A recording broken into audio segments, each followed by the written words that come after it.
Bapak Ibu saudaraku sekalian,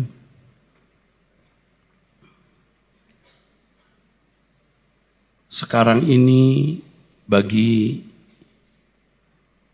anak-anak muda berusaha untuk dapat memperoleh pendidikan sebaik-baiknya. Mereka orang-orang akademisi berusaha untuk dapat kuliah di perguruan tinggi yang favorit, perguruan tinggi yang terbaik dunia. Dan tentu saja biasanya perguruan tinggi yang berkualitas baik, perguruan yang berkualitas tinggi juga pasti biayanya besar. Dan orang-orang yang bisa kuliah di tempat-tempat tersebut bangga kalau bisa menjadi mahasiswa dan alma maternya. Kalau di film-film silat ada orang-orang yang bangga menjadi murid dari orang-orang sakti yang tersohor, guru-guru yang hebat, dan berapapun harga yang harus dibayar dan syarat yang harus dipenuhi, banyak orang-orang, khususnya orang-orang muda, mau menjadi murid guru-guru sakti atau hebat itu. Bapak Ibu saudaraku sekalian, hidup ini adalah kesempatan untuk meraih nilai-nilai kekekalan. Dan nilai kekekalan kita ada di dalam manusia batiniah kita. Yang di dalam 1 Petrus pasal 3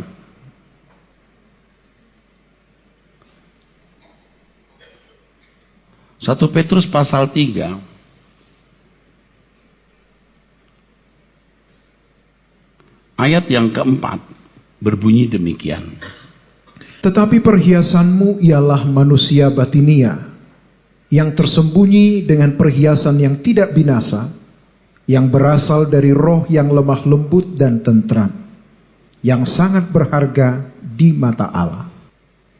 Percayalah bahwa ini adalah kebenaran, bahwa manusia batiniah kita inilah harta abadi, harta termahal dalam hidup ini.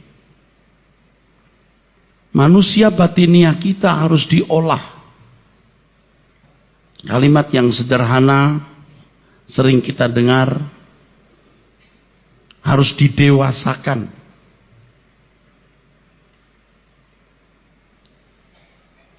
Dan banyak guru yang menawarkan diri untuk itu, yang karenanya lahir banyak agama, banyak filsafat. Mereka mencoba menawarkan bagaimana membuat manusia menjadi baik, santun, beradab, rohani, saleh, suci, atau apapun namanya, dengan versi mereka masing-masing. Saudaraku, saya menawarkan satu guru yang ditawarkan Alkitab. Guru itu adalah Tuhan Yesus. Guru yang sebenarnya juga adalah arsitek jiwa. Dialah Sang Logos yang bersama Bapa menciptakan kita, menciptakan manusia.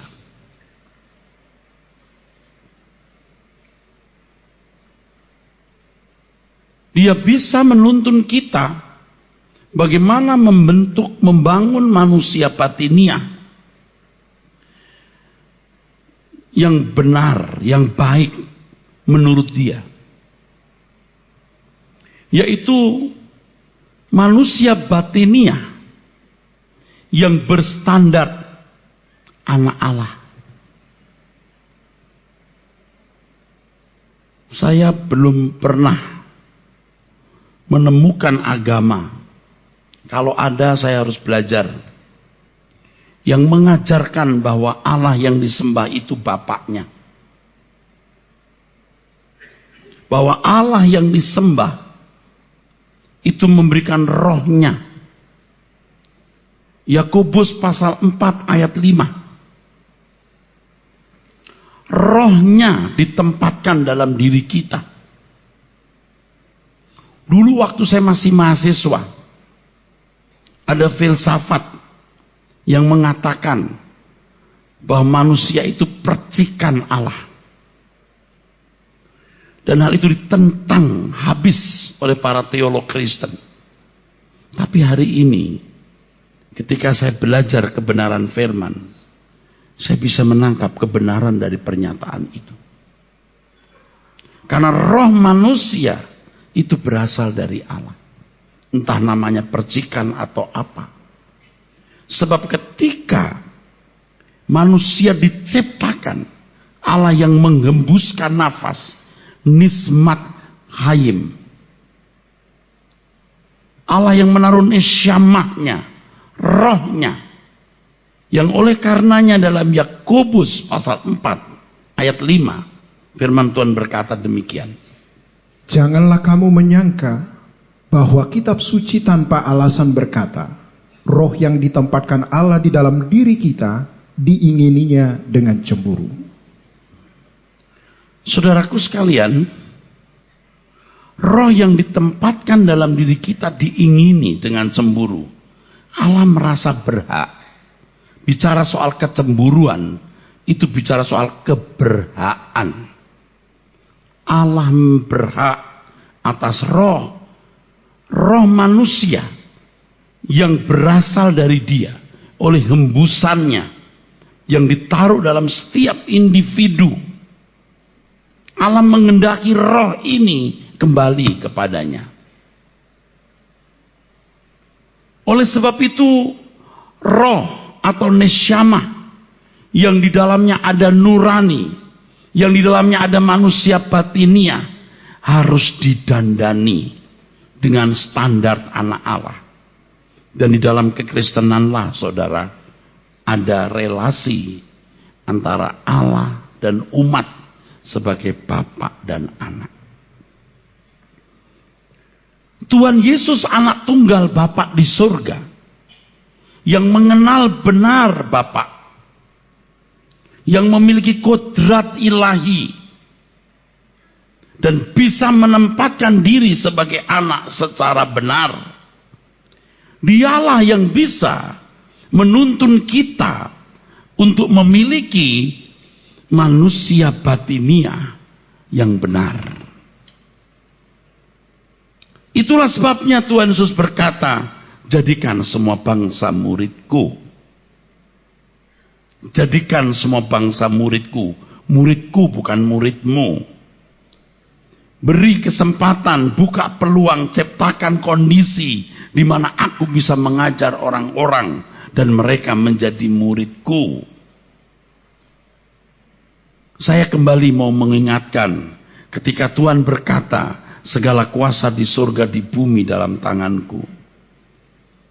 Artinya dia memiliki otoritas untuk mengontrol, mengendalikan. Dengan kebangkitan Tuhan Yesus dan kemenangannya dari maut, yaitu setelah dia taat sampai mati, bahkan mati di kayu salib, iblis tidak mendapat tempat lagi di surga. Tetapi Tuhan Yesus bukan hanya memiliki kuasa di surga, yang oleh karenanya iblis tidak mendapatkan tempat. Wahyu 12 ayat 10 dan 11. Tapi Tuhan Yesus juga memegang kendali dunia ini. Sekarang permainan di tangan Tuhan.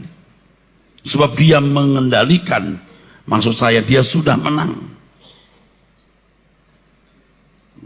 Segala kuasa di surga di bumi dalam tanganku. Kuasa di situ, saudaraku, bukan kuasa untuk bertindak secara fisik. Jangan dipahami salah. Tetapi kuasa untuk mengubah. Kuasa mengubah. Jadi dunia ini diubah oleh Tuhan Yesus. Yang diubah bukan fisiknya untuk menjadi lebih baik, tapi manusianya untuk disempurnakan. Kalau fisiknya dengan kedatangan Tuhan Yesus, dengan kemenangannya di kayu salib, justru dunia dibawa kepada keadaan yang tidak nyaman. Tuhan yang mengizinkan, Tuhan yang melegalisir berbagai pergolakan-pergolakan. Dengan adanya krisis ekonomi, perang, bencana, Tuhan yang mengadakan. Aku datang bukan membawa damai, tapi pedang. Kalau saudara ada yang berkata, tapi Pak, berita Natal mengatakan damai di bumi. Ya, bagi orang yang berkenan. Bukan bagi semua. Bagi orang yang berkenan. Jadi Tuhan Yesuslah yang membuat bencana-bencana atau mengizinkan bencana-bencana ini terjadi. Sebab semua ini harus terjadi sebelum zaman baru. Nah, situasi dunia yang akan makin memburuk menjadi sarana Tuhan untuk mempersiapkan orang-orang yang akan mendiami kerajaan Bapa di surga bersama dengan Tuhan Yesus. Itulah sebabnya Tuhan memuridkan orang-orang supaya menjadi anak-anak Allah. Dialah anak tunggal Bapa. Dia tahu bagaimana selera Bapa. Dan Bapa juga menyatakan bahwa dia adalah anak yang dia kasihi. Anak yang berkenan, anak yang menyenangkan. Dia bisa mengubah kita bagaimana kita menjadi anak-anak yang berkenan seperti dirinya. Maka Tuhan berkata, jadikan semua bangsa muridku. Bapak Ibu saudara, tadi saya mulai khotbah ini dengan orang mencoba berusaha. Orang berusaha maksud saya untuk mendapatkan perguruan tinggi yang baik. Selain memiliki prestis, kualitasnya juga bagus. Kalau film-film persilatan atau cerita-cerita silat, orang mau cari guru-guru yang paling sakti. Guru kita ini Tuhan Yesus paling sakti, paling benar. Ia bisa membawa kita kepada perubahan kodrat. Bukan hanya menjadi baik, perubahan kodrat. Sehingga kita memiliki manusia batinia standar anak Allah. Dan ini kesempatan yang luar biasa, mahal sekali. Mengimbangi hal ini saudaraku, karena ini skala luar biasa. Ini tataran luar biasa. Maka kita tidak boleh terikat dengan dunia. Jadi kita bisa mengerti mengapa Tuhan Yesus berkata, jika kamu tidak melepaskan dirimu dari segala milikmu, kamu tak dapat jadi muridku. Kamu tidak bisa kuubah. Kau tidak bisa kudidik. Kau tidak bisa kuarahkan menjadi seperti yang aku mau. Nah, pada umumnya orang mau hidup wajar. Jadi sedikit sekali orang yang benar-benar masuk proses menjadi murid. Tetapi banyak orang Kristen merasa sudah menjadi murid karena ikut program pemuritan gereja 6 bulan. Program pemuritan gereja 3 bulan. Ini bukan muridnya pendeta loh yang dimaksud Tuhan. Muridnya Tuhan Yesus. Yang masa studinya sepanjang umur hidup sampai jantung berhenti berdetak. Yang jangka belajarnya sampai nadinya berhenti berdenyut. Nah, Dia belum pernah jadi manusia sebelumnya. Kemudian dia menjadi manusia. Ternyata kata firman Tuhan dalam Ibrani pasal 5, dia belajar taat walaupun dia anak Allah. Ibrani pasal 5 ayat 7 sampai 9. Dalam hidupnya sebagai manusia, ia telah mempersembahkan doa dan permohonan dengan ratap tangis dan keluhan kepada Dia yang sanggup menyelamatkannya dari maut, dan karena kesalehannya ia telah didengarkan. Tolong dipahami, Bapa di surga tidak membuat jalan mudah bagi putranya. Bapa di surga sama sekali tidak nepotistis, tidak nepotisme. Kalau bicara ratap tangis dan keluhan, ini perjuangan. Lalu ayat 8. Dan sekalipun ia adalah anak, ia telah belajar menjadi taat dari apa yang telah dideritanya. Dan ia mencapai kesempurnaannya, ia menjadi pokok keselamatan yang abadi bagi semua orang yang taat kepadanya. Iya.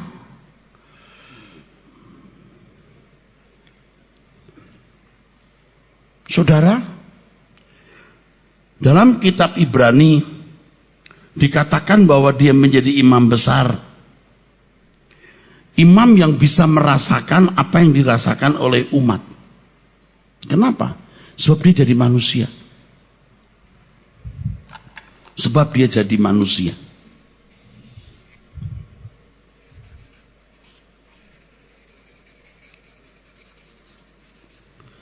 Ini malam kudus sunyi senyap.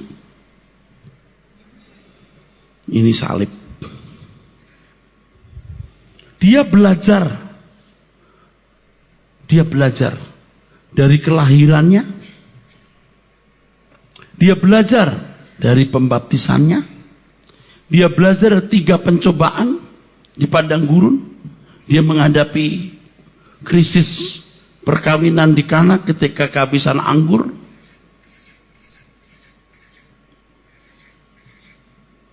Sampai dia menghadapi Getsemani, Via Dolorosa. Ini kelahirannya.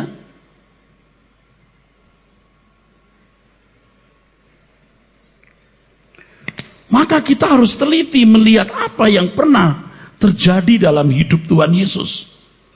Dan apa yang diajarkan. Karena dari situlah kita belajar. Jadi tidak bisa begini. Kalau ini Alkitab, saya nggak mau belajar ini. Saya langsung. Nah, tidak bisa. Tuhan menggunakan Alkitab. Maka ada guru, gembala sidang seperti saya ini, saudara. Tetapi masalahnya, ya ini yang susah diomongin nih, saudaraku. Masalahnya adalah, apakah orang mengasihi Tuhan? Karena hanya orang yang mengasihi Tuhan, yang mengalami berkat dari segala sesuatu yang diizinkan Tuhan terjadi. Seperti firman mengatakan, Allah bekerja dalam segala hal, mendatangkan kebaikan bagi orang yang mengasihi. Jadi formatnya, tadi sempat saya singgung tadi pagi, 1 kalimat tapi tidak saya jelaskan. Formatnya, mekanismenya, kosongkan dulu, Tuhan isi. Saya belum sempurna, tapi saya sangat bersedia meninggalkan dunia. Daging saya ini belum mati, tapi saya sangat bersedia untuk membunuhnya. Itu mengasihi Tuhan. Orang yang mengasihi Tuhan bukan berarti sudah sempurna, saudara. Tapi punya tekad dulu.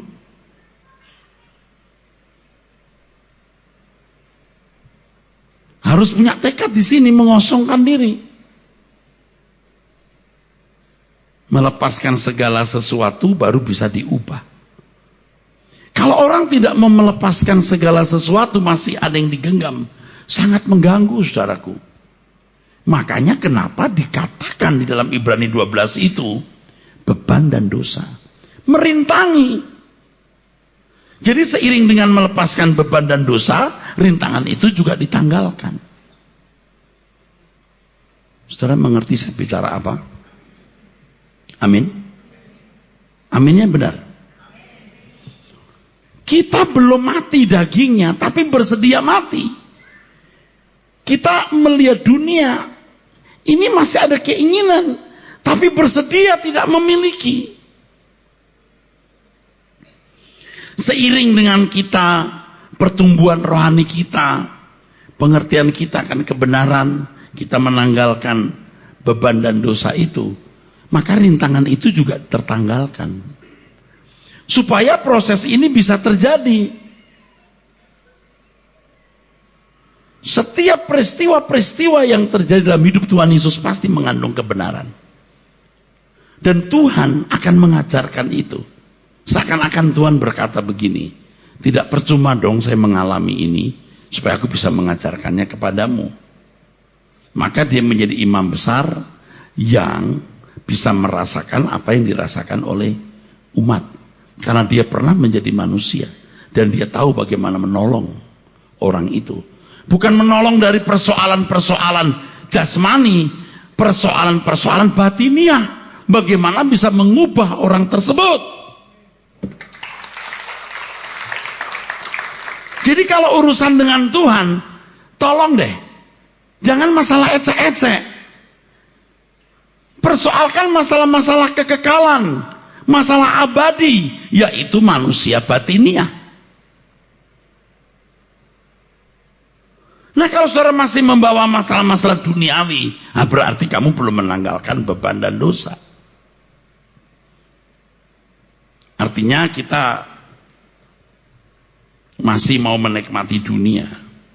Ya, kita masih belum sempurna, masih pengen nikmati dunia, tapi jangan dituruti, saudaraku. Itulah sebabnya khotbah saya hari-hari ini dari kemarin tadi sampai sekarang. Rayakan. Rayakan. Kalau kita punya Tuhan yang tidak pernah jadi manusia, kita tidak tahu bagaimana mengikut dia. Dia pernah jadi manusia, lalu kita ikut dia. Apa yang kita ikuti? Pengalaman hidupnya. Dia mengosongkan diri, Alkitab berkata, kosongkan juga dirimu. Dia ditampar pipi kanan, beri pipi kiri, dia juga mengajar, kasihi musuhmu.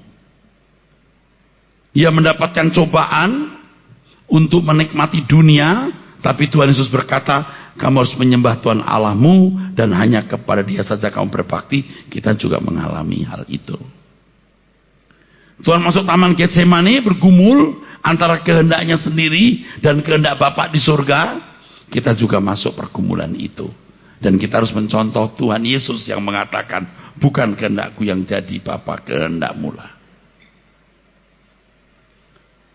Rayakan hidupnya dalam hidup kita. Supaya akhirnya kita bisa berkata, hidupku bukan aku lagi, tapi Kristus, karena mengalami pergumulan-pergumulan yang sama seperti yang dia alami. Bagaimana kita bisa berkata, hidupku bukan aku lagi, tapi Kristus yang hidup dalam diriku? Bagaimana bisa begitu kalau kita tidak mengalaminya? Nah, dari sini baru tersingkap mengapa Paulus mengatakan dalam Filipi pasal 3, kita baca ayat 10. Baru mengerti kita di sini.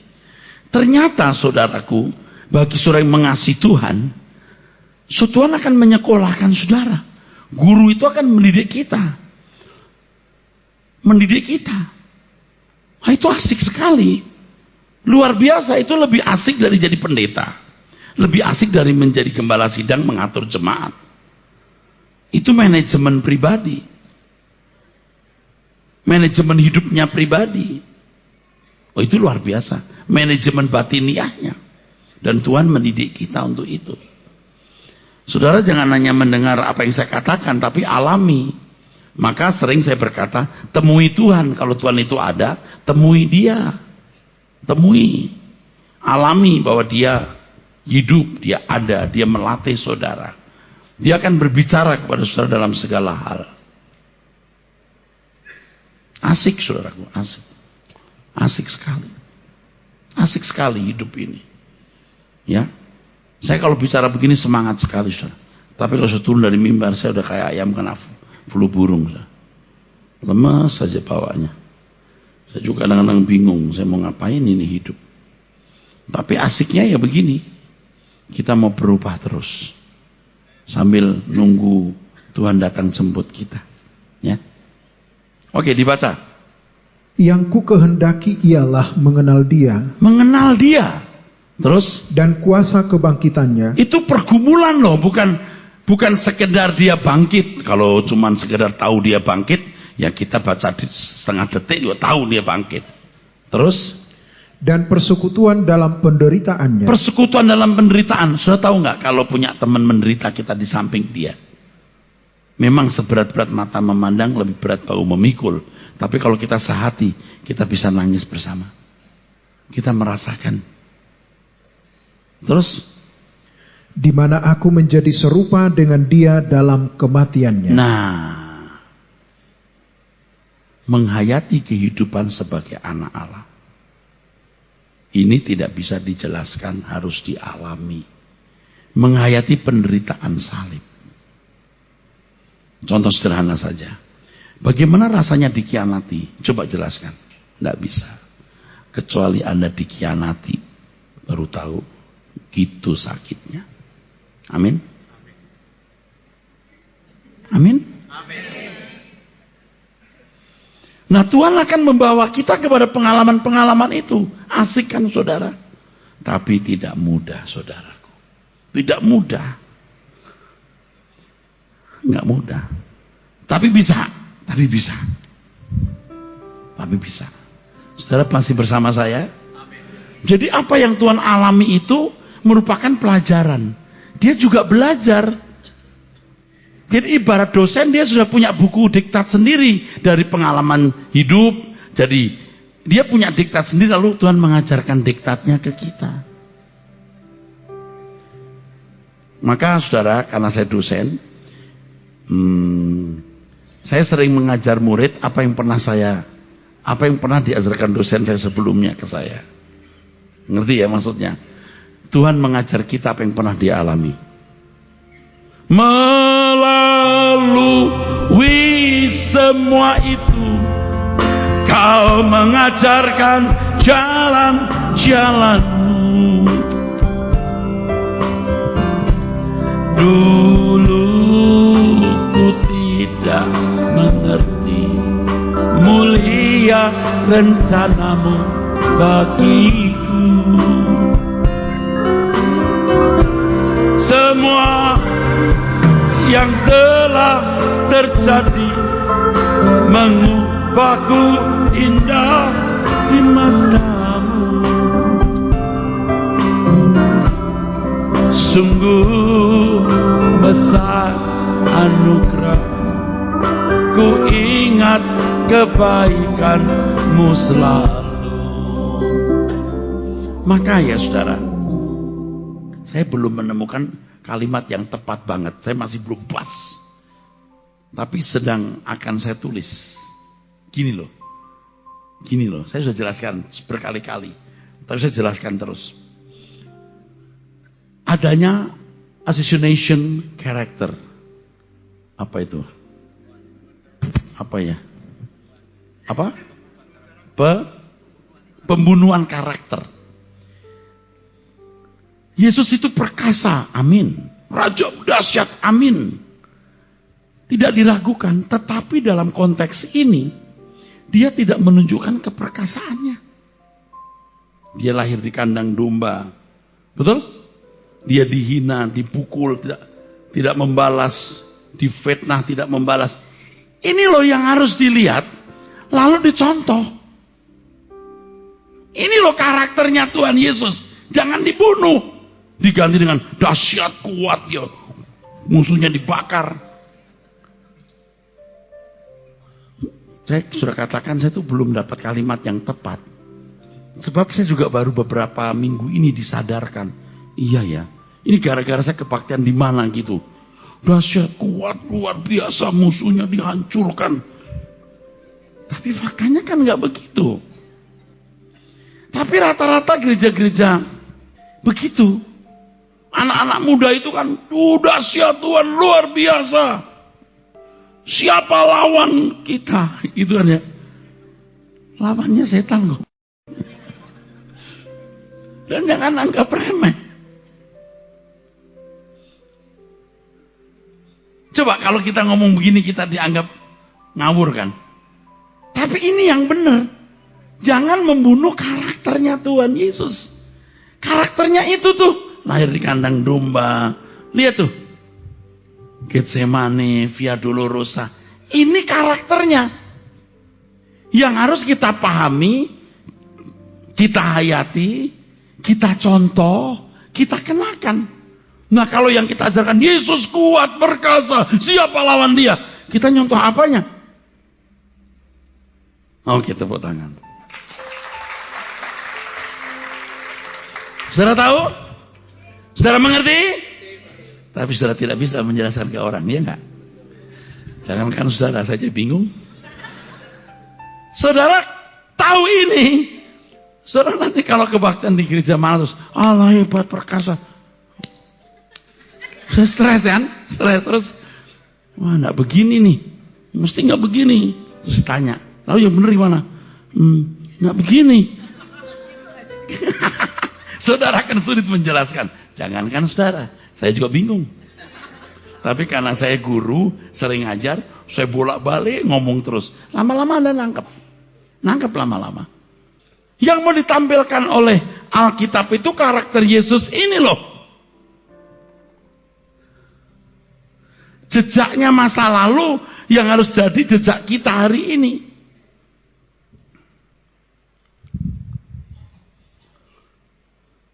Saya baru hari ini ya ngeh ya, lagu yang saya gubah, ya tuh Tuhan yang menolong.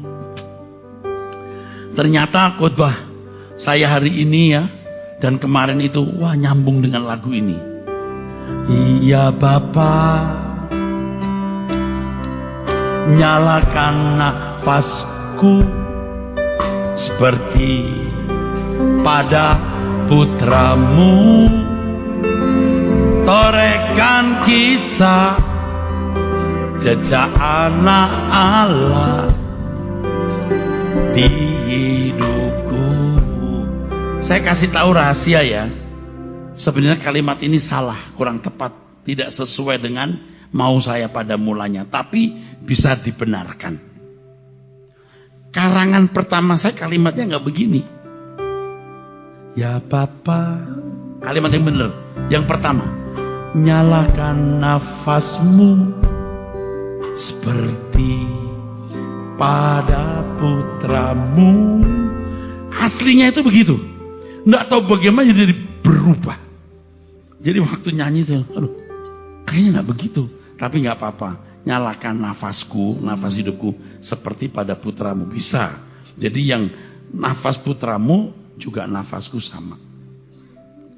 Ngerti nggak ya? Ya Bapa, nyalakan nafasku seperti pada putramu. Torehkan kisah jejak anak Allah di hidupku. Di hamparan, di hamparan padang kehidupan, ku rajut senyummu. Perjalanan ini walau dalam bara mengukir permata, batin kita diukir di rengkumu, rencana jiwaku, tembangkan rinduku.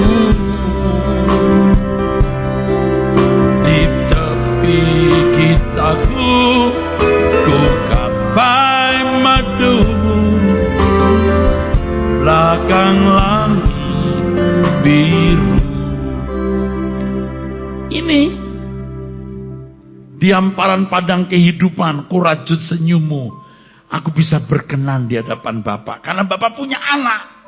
Dia punya anak. Kita berhasil dilahirkan dengan karakter kodrat ilahi seperti Yesus.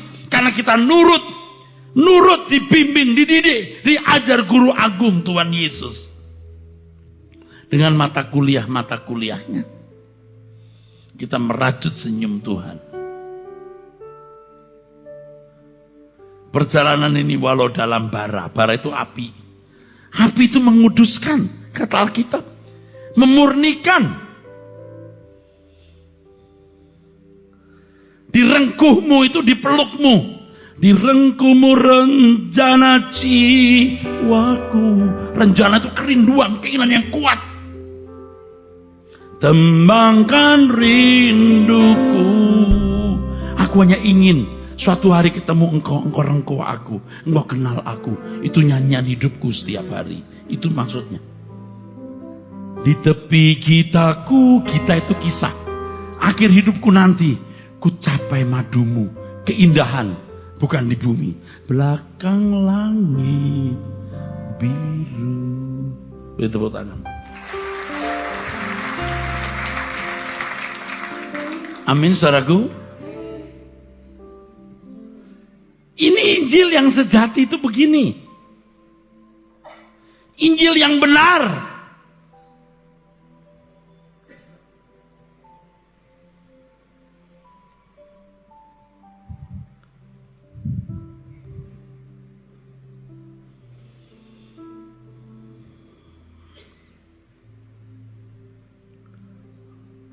Kita memiliki kesempatan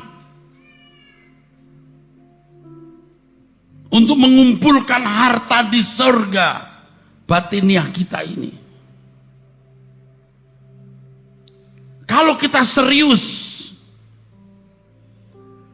kita bersedia sungguh-sungguh meninggalkan dunia, jual segala milikmu, bagian kepada orang miskin, baru datang kemari ikut aku. Kalau enggak usah ikut, enggak bisa ikut.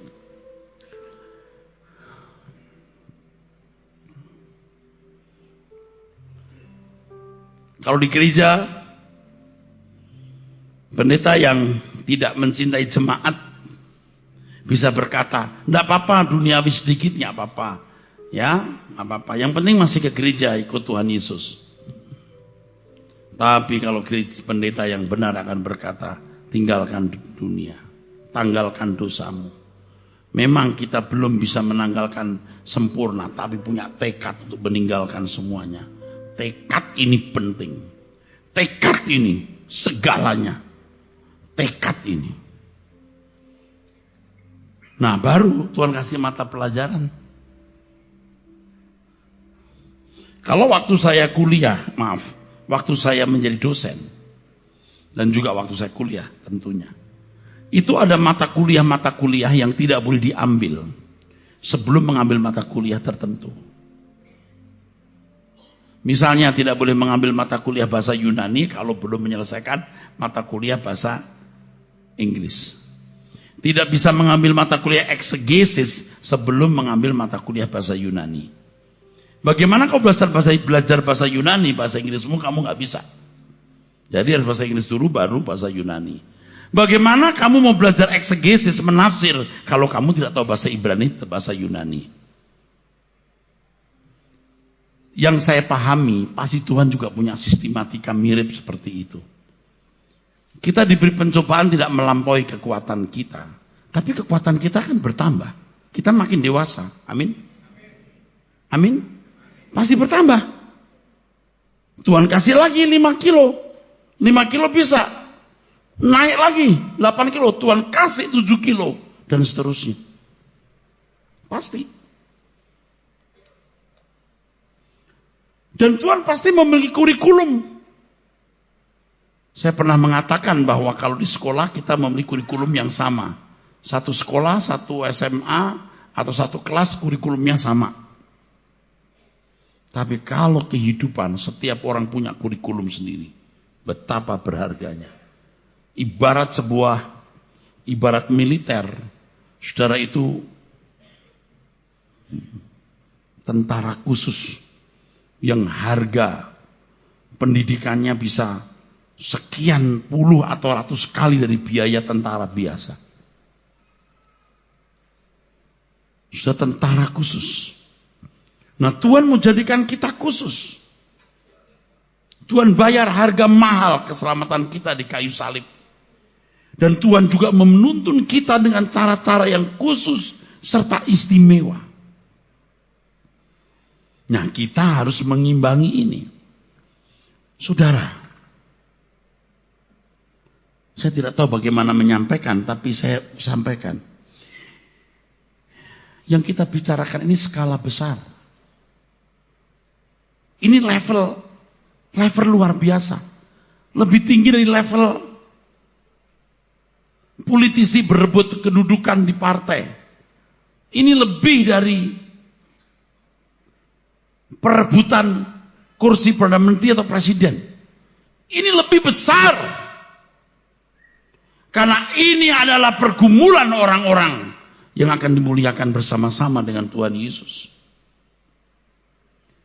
Kita harus mengimbangi itu dengan harga yang nyaris tidak terbatas. Sama seperti ketika kita berhadapan dengan Bapa di surga.